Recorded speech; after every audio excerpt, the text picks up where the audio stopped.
கஞ்சமாமணி கோயில், அன்பில், கரம்பனூர், திருவெள்ளரை, திருப்புள்ளம்பூதங்குடி, திருப்பேநகர், திருவாதனூர், திருவிழந்தூர், சிறுப்புலியூர், திருச்சேரை, தொலைச்சங்க நான்மதன், திருக்குடந்தை, திருக்கண்டியூர், திருவிண்ணகர், திருக்கண்டபுரம், திருவார்த்தநகரை, திருநாகை, திருநறையூர், நந்திபுரம் விண்ணகரம், வெந்தூர், திருச்சித்திரக்கூடம், சீர்காழி, கோளூர், திருக்கண்ணங்குடி, திருக்கண்ணமங்கை, கபிஸ்தலம், திருவள்ளியங்குடி, மணிமாட கோயில், திருவைகுந்த விண்ணகரம், திருவருவை விண்ணகரம், திருத்தேவநாத்தகை, வன்பூர் சோத்தமன், செம்பூர் கோயில், திருக்கத்தியம்பலம், திருமணிக்கூடம், திருக்காவளம்பாடி, திருவள்ளக்குளம், திருப்பாத்தன்பள்ளி, திருமாலிஞ்சோலை, திருப்போட்டியூர், திருமையம், திருப்புல்லானி, திருத்தங்கால், திருமோகூர், திருக்கூடல், சேவல்லிபுத்தூர், திருத்தொலவெல்லிமங்கலம், ஆழ்வார் தினகரை, வானமாமலை, திருப்புலிங்குடி, தென்திருப்பேரை, ஸ்ரீவைகுண்டம், வரகுணமங்கை, திருப்புடந்தை, திருக்குறுங்குடி, திருப்போளூர், திருவனந்தபுரம், திருவன்பரசாலம், திருக்காட்டுனை, திருமூலிக்களம், திருப்புலியூர், திருச்செங்கனூர், திருநாவாய், திருவள்ளால், திருவண்ணூர், திருவாட்டார், திருவேத்தோக்கோடு, திருக்கடித்தானம், திருக்குறளப்பன், திருமகேந்திரபுரம், திருக்கோவலூர், காஞ்சிபுரம், அஷ்டபுஜம், திருத்தங்கால், திருவேடுக்கை, திருப்பாடகம், திருநேரகம், நிலாத்திங்கல் துண்டம், திருவூரகம், திருவெட்டா, திருக்காரகம், திருக்கார்வானம், திருக்கல்வனூர், பௌளவனம், பரமேஸ்வர விண்ணகரம், திருப்புக்குழி, திருநங்கமூர், திருவள்ளூர், திருநீர்மலை, திருவண்ணபந்தை, திருக்கடல்மலை, திருவள்ளிக்கேணி, கடிகாச்சலம், வெங்கடாச்சலம், அகோபிலம், அயோத்தியா, நைமிஷாரண்யம், சாரக்கிராமம், பத்ரிகாசிரமம், தேவப்பிரயாக,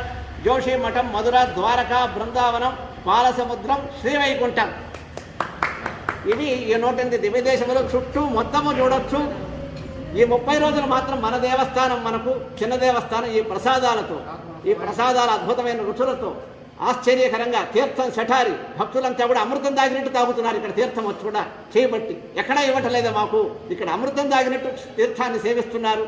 స్వామివారి దివ్య శఠారి స్వీకరిస్తున్నారు. అందువల్ల వైకుంఠం అంటే అక్కడెక్కడికో గోపలేదు, చిన్న దేవస్థానమే ఈ 30 రోజులు వైకుంఠం. దీన్ని 365 రోజులు వైకుంఠంగా మార్చాలా అని మన జనాస్వామి వారు దీక్షతో ఉన్నారు. దానికి ఆచార్య అనుగ్రహం సమగ్రంగా కలగాల, వైభవంగా సాగాల అని కోరుకుంటూ ఈ చిన్న దేవస్థానం యొక్క వైభవాన్ని ప్రచారం చేయాల్సిన బాధ్యత అంతా మీ ప్రతి ఒక్కరి మీద ఉంది. నా మీద ఉంది, మీ మీద ఉంది, వచ్చిన వాళ్ళ మీద, రాని వాళ్ళ మీద, అందరి మీద ఉంది. ఒకప్పుడు ఇంత గొప్పగా ఉండేది కాదు, ఇంత గొప్పగా ఇప్పుడు ఉంది. కాబట్టి మనం చెప్పాలి అన్ని చోట్ల కూడా, మా చిన్న దేవాలయానికి రండి, బ్రహ్మాండమైన పులిహోర ఇప్పిస్తాము, మీరు మర్చిపోలేరు, మీరు ఇంకొక 1000 మందిని తీసుకొస్తారన్నట్టుగా. కాబట్టి భక్తులంతా కూడా మన చిన్న దేవస్థానం వైభవాన్ని, వేదాంత దేశకుల వారి వైభవాన్ని, శ్రీనివాస పెరుమాళ్ వైభవాన్ని అన్ని చోట్ల కూడా ప్రచారానికి ఒక దీక్ష స్వీకరిస్తారు అని కోరుకుంటూ ఈ అమూల్యమైన అవకాశం ఇచ్చినటువంటి మీ అందరికీ కూడా, ప్రతి ఒక్కరికి, ప్రత్యేకించి జనాస్వామికి పేరు పేరున కృతజ్ఞతలు తెలుపుకుంటూ మంగళాశాసనం.